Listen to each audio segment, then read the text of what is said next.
بسم الله الرحمن الرحيم. اللهم صل وسلم وبارك على سيدنا محمد وعلى آله وصحبه أجمعين. ازيكم حبايب قلبي، عاملين ايه؟ يا رب كلكم تكونوا بخير وفي أحسن صحة وفي أحسن حال.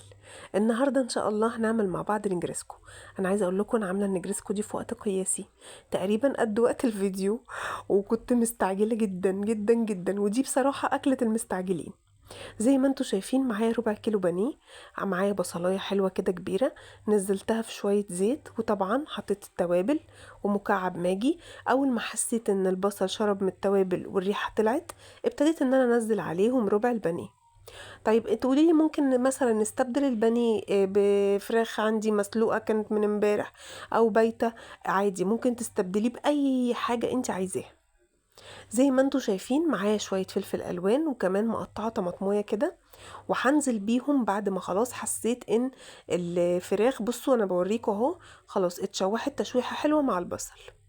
خدوا بالكم انا يعني مش محتاجة ان هي تستوي كامل، وكمان هي اصلا متقطعة شاورما فما بتاخدش سوا، هي اول ما بتشم النار بتستوي. ده غير ان هي لسه هتدخل فرن. زي ما انتوا شايفين كده نزلت عليها بفلفل الالوان، وهحط عليها معلقة صلصة. بصوا انا دايما بحب اكسر اللون شوية بمعلقة الصلصة. اولا الصلصة بتعلي التست معايا، ثانيا بتخلي الطعم في حتة تانية، ثالثا بتدي تلوينة للمكرونة. طيب هتقولوا لي دلوقتي ده ايه ده؟ دي إيه؟ مكرونة سباكيتي. مفيش مشكلة، ما هو احنا لازم نتصرف. مفيش مكرونة شرايط، وعندي مكرونة سباكيتي. مش بس كده، انا لو حتى عندي مكرونة فرن اللي هي القلم، ولو ما عندكيش ده وعندك مثلا قواقع اللي هي اللي بتبقى شبه الزنبلك دي، او اي مكرونه يا جماعه، اي حاجه ممكن تحطوها مفيش مشكله.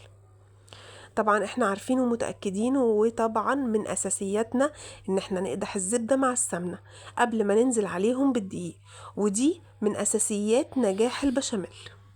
زي ما انتوا شايفين كده انا بكتر بشاميل شويه، لان انا هعمل صينيه كبيره بصراحه، مش الصينيه الوسط، الاكبر شويه.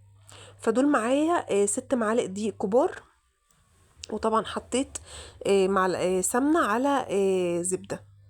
طيب بفضل اقلب زي ما انتوا شايفين كده تقليبة حلوة، لحد ما يحس ان الدقيق بيتكرمل معايا في المادة الدهنية.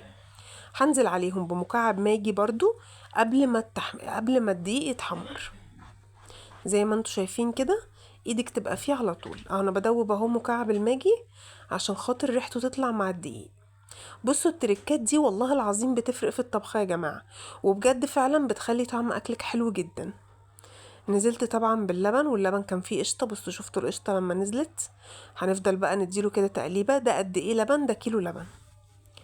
طب انا ما عنديش كيلو لبن وعندي نص كيلو، ممكن ازوده مية؟ ممكن جدا. احنا ممكن نعمل اي حاجة، وان شاء الله ببركة بسم الله تطلع زي العسل. بنفضل طبعا نقلب فيه بالمضرب اليدوي ده جميل قوي قوي قوي في البشاميل.